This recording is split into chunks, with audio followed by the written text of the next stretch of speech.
ಆತ್ಮೀಯ ಸ್ನೇಹಿತರೆ, ಎಲ್ಲರಿಗೂ ಬರ ಪರಿಹಾರದ ಮತ್ತೊಂದು ವಿಡಿಯೋಗೆ ತಮಗೆಲ್ಲ ಸ್ವಾಗತ. ತಮಗೆಲ್ಲ ಗೊತ್ತಿರುವ ಹಾಗೆ ರಾಜ್ಯದಲ್ಲಿ ಏನು ಬರಗಾಲ ಉಂಟಾಗಿರುವಂತಹ ಕಾರಣಕ್ಕಾಗಿ ರಾಜ್ಯ ಸರ್ಕಾರ 3 ಹಂತದಲ್ಲಿ ಸುಮಾರು 227 ತಾಲೂಕುಗಳನ್ನ ಬರಪೀಡಿತ ತಾಲೂಕುಗಳಿಂದ ಏನು ಘೋಷಣೆ ಮಾಡಿತ್ತು.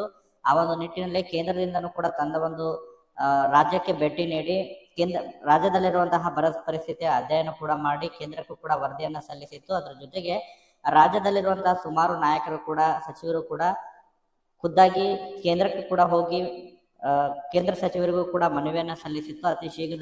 ಅತಿ ಶೀಘ್ರ ಏನು ಕೇಂದ್ರದಿಂದ ಬರಬೇಕಾದಂತಹ ಬರ ಪರಿಹಾರದ ಹಣವನ್ನು ಬಿಡುಗಡೆ ಮಾಡ್ರಿ ಎಂಬುದರ ಬಗ್ಗೆ ಮನವಿಯನ್ನು ಸಲ್ಲಿಸಿತ್ತು.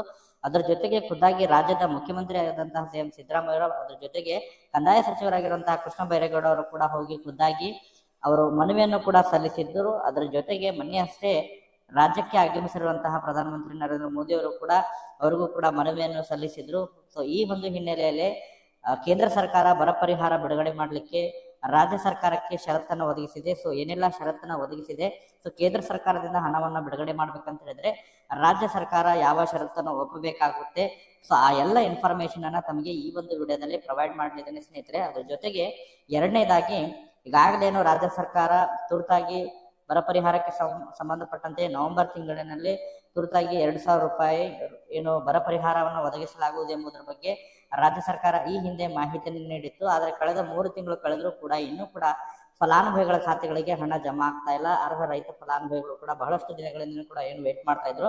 ಸೊ ಅದಕ್ಕೆ ಸಂಬಂಧಪಟ್ಟಂತೆ ನಿನ್ನೆನೂ ಕೂಡ ಹಾವೇರಿಯಲ್ಲಿ ಅನೇಕ ರೈತ ಪರ ಸಂಘಟನೆಗಳು ಕೂಡ ಚಳವಳಿಗಳನ್ನ ಮಾಡೋದ್ರ ಮೂಲಕ, ಪ್ರತಿಭಟನೆಗಳನ್ನ ಮಾಡೋದ್ರ ಮೂಲಕ ಸೊ ರಾಜ್ಯ ಸರ್ಕಾರ ಆಗಿರ್ಬೋದು, ಕೇಂದ್ರ ಸರ್ಕಾರದ ವಿರುದ್ಧನೂ ಕೂಡ ಆಕ್ರೋಶವನ್ನು ವ್ಯಕ್ತಪಡಿಸಿದ್ದಾರೆ. ಸೊ ಅದಕ್ಕೆ ಸಂಬಂಧಪಟ್ಟಂತಹ ಎಕ್ಸ್ಕ್ಲೂಸಿವ್ ಇನ್ಫಾರ್ಮೇಶನ್ ಕೂಡ ತಮಗೆ ಈ ಒಂದು ವಿಡಿಯೋದಲ್ಲಿ ಕೂಡ ಪ್ರೊವೈಡ್ ಮಾಡ್ತೇನೆ ಸ್ನೇಹಿತರೆ. ವಿಡಿಯೋ ಕೂಡ ತಮಗೆ ಸಹಾಯ ಆಗಲಿದೆ. ಆ ಒಂದು ಕಾರಣಕ್ಕಾಗಿ ಪ್ರತಿಯೊಬ್ಬರು ಕೂಡ ತಾವು ವಿಡಿಯೋನ ಲೈಕ್ ಮಾಡಿ ಸಂಪೂರ್ಣವಾಗಿ ವೀಕ್ಷಣೆ ಮಾಡಿ. ಅದ್ರ ಜೊತೆಗೆ ಯಾರೆಲ್ಲ ಸ್ನೇಹಿತರು ಇನ್ನೂ ಕೂಡ ನಮ್ಮ ಒಂದು ಚಾನೆಲ್ ಅನ್ನ ತಾವು ಸಬ್ಸ್ಕ್ರೈಬ್ ಆಗಿಲ್ಲ ಅಂತ ಹೇಳಿದ್ರೆ ದಯವಿಟ್ಟು ಚಾನೆಲ್ ಅನ್ನ ಸಬ್ಸ್ಕ್ರೈಬ್ ಆಗಿ ನೋಟಿಫಿಕೇಶನ್ ಆನ್ ಮಾಡ್ಕೊರಿ. ಇದರಿಂದ ನಿಮಗೆ ನಾವು ಹಾಕ್ತಾ ಇರುವಂತಹ ಈ ಬರ ಪರಿಹಾರಕ್ಕೆ ಸಂಬಂಧಪಟ್ಟಂತಹ ಪ್ರತಿಯೊಂದು ಮಾಹಿತಿಗಳ ಅಪ್ಡೇಟ್ಗಳು ಕೂಡ ತಮಗೆ ದೊರಕ್ತಾ ಇರ್ತವೆ. ಹಾಗಾದ್ರೆ ಬನ್ನಿ ಸ್ನೇಹಿತರೆ, ಇವತ್ತಿನ ಈ ಒಂದು ವಿಡಿಯೋನ ಪ್ರಾರಂಭಿಸೋಣ. ಹೌದು ಸ್ನೇಹಿತರೆ, ಮೊನ್ನೆ ಅಷ್ಟೇ ರಾಜ್ಯದ ಮುಖ್ಯಮಂತ್ರಿ ಆಗಿರುವಂತಹ ಸಿಎಂ ಸಿದ್ದರಾಮಯ್ಯ ಆಗಿರ್ಬೋದು, ಅದ್ರ ಜೊತೆಗೆ ಕಂದಾಯ ಸಚಿವ ಆಗಿರುವಂತಹ ಕೃಷ್ಣ ಬೈರೇಗೌಡ ಅವರು ಕೂಡ ಖುದ್ದಾಗಿ ದೆಹಲಿಗೆ ತೆರಳಿ ಪ್ರಧಾನಮಂತ್ರಿ ನರೇಂದ್ರ ಮೋದಿ ಅವರಿಗೆ ಭೇಟಿಯಾಗಿ NDRF ಮೂಲಕ ಬರುವಂತಹ ಬರ ಪರಿಹಾರವನ್ನ ಅತಿ ಶೀಘ್ರ ಬಿಡುಗಡೆ ಮಾಡಬೇಕು ಎಂಬುದರ ಬಗ್ಗೆ ಮನವಿಯನ್ನ ಏನು ಸಲ್ಲಿಸಿದ್ರು. ಅದರ ಜೊತೆಗೆ ಮೊನ್ನೆ ಅಷ್ಟೇ ರಾಜ್ಯಕ್ಕೆ ಪ್ರವಾಸ ಮಾಡಿರುವಂತಹ ಪ್ರಧಾನಮಂತ್ರಿ ನರೇಂದ್ರ ಮೋದಿ ಅವರಿಗೆ ರಾಜ್ಯದ ಮುಖ್ಯಮಂತ್ರಿ ಆಗಿರುವಂತಹ ಸಿಎಂ ಸಿದ್ದರಾಮಯ್ಯ ಕೂಡ ಏನು ಮನವಿಯನ್ನ ಸಲ್ಲಿಸಿದ್ರು. ಇದರ ಬೆನ್ನಲ್ಲೇ ಕೆಲವೊಂದಿಷ್ಟು ಮಾಹಿತಿಗಳು ಕೂಡ ದೊರಕ್ತಾ ಇದಾವೆ ಸ್ನೇಹಿತರೆ. ಏನಂತ ಹೇಳಿದ್ರೆ ಕೇಂದ್ರ ಸರ್ಕಾರ ಹಣವನ್ನ ಬಿಡುಗಡೆ ಮಾಡಲಿಕ್ಕೆ ಕೆಲವೊಂದಿಷ್ಟು ಷರತ್ತುಗಳು ಕೂಡ ಒದಗಿಸಲಾಗಿದೆ. ಏನೆಲ್ಲ ಷರತ್ತುಗಳನ್ನ ಒದಗಿಸಲಾಗಿದೆ ಎಂಬುದರ ಬಗ್ಗೆ ಮಾಹಿತಿನ ತಮಗೆ ತಿಳಿಸ್ಕೊಡ್ತೇನೆ.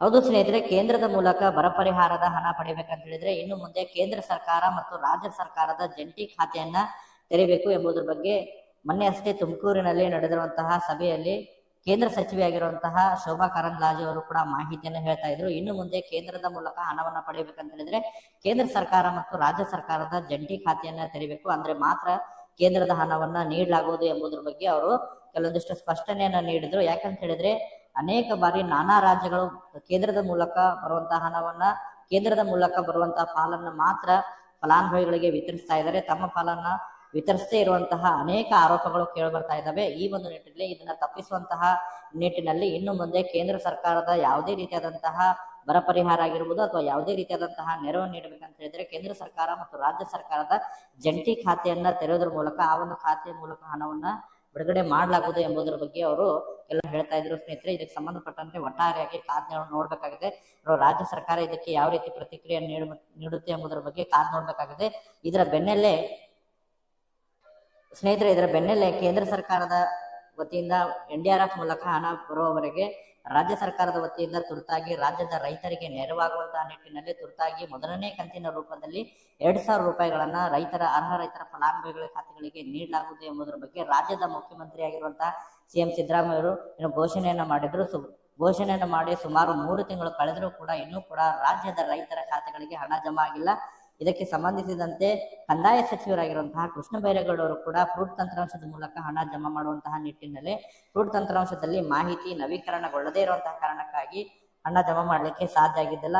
ಎಲ್ಲ ಮಾಹಿತಿಗಳು ಕೂಡ ಸರಿಪಡಿಸಿ ಫ್ರೂಟ್ ತಂತ್ರಾಂಶದಲ್ಲಿ ಪಹಣಿ ಜೋಡಣೆ ಮಾಡೋದ್ರ ಮೂಲಕ ನಂತರ ರೈತರ ಖಾತೆಗಳಿಗೆ ಹಣ ಜಮಾ ಮಾಡಲಾಗುವುದು ಎಂಬುದರ ಬಗ್ಗೆ ಕಳೆದ ತಿಂಗಳಲ್ಲಿ ಅಷ್ಟೇ ಮಾಹಿತಿಯನ್ನು ನೀಡಿದ್ರು. ಸೊ ಕಳೆದ ವಾರ ಅಷ್ಟೇ ಎಲ್ಲ ಮಾಹಿತಿಗಳು ಕೂಡ ನವೀಕರಣಗೊಂಡಿದ್ದು, ಫ್ರೂಟ್ ತಂತ್ರಾಂಶದಲ್ಲಿ 80%ಕ್ಕಿಂತ ಹೆಚ್ಚು ಮಾಹಿತಿ ಈಗಾಗಲೇ ನವೀಕರಣಗೊಂಡಿದ್ದು, ಸೋಮವಾರದಿಂದ ಹಿಂದಿನ ಸೋಮವಾರದಿಂದನೇ ಹಣ ಜಮಾ ಮಾಡಲಾಗುವುದು ಎಂಬುದರ ಬಗ್ಗೆ ಅವರು ಮಾಹಿತಿಯನ್ನು ಹೇಳಿದ್ರು. ಆದ್ರೆ ಇನ್ನೂ ಕೂಡ ರೈತರ ಖಾತೆಗಳಿಗೆ ಹಣ ಜಮಾ ಆಗ್ತಾ ಇಲ್ಲ ಸ್ನೇಹಿತರೆ. ಒಟ್ಟಾರೆಯಾಗಿ ಇದಕ್ಕೆ ಸಂಬಂಧಪಟ್ಟಂತೆ ಅನೇಕ ರೈತಪರ ಸಂಘದವರು ಕೂಡ ತಮ್ಮ ಆಕ್ರೋಶವನ್ನು ಪ್ರತಿಭಟನೆಗಳನ್ನ ಮಾಡೋದ್ರ ಮೂಲಕ ತಮ್ಮ ಆಕ್ರೋಶವನ್ನು ವ್ಯಕ್ತಪಡಿಸ್ತಾ ಇದ್ದಾರೆ ಸ್ನೇಹಿತರೆ.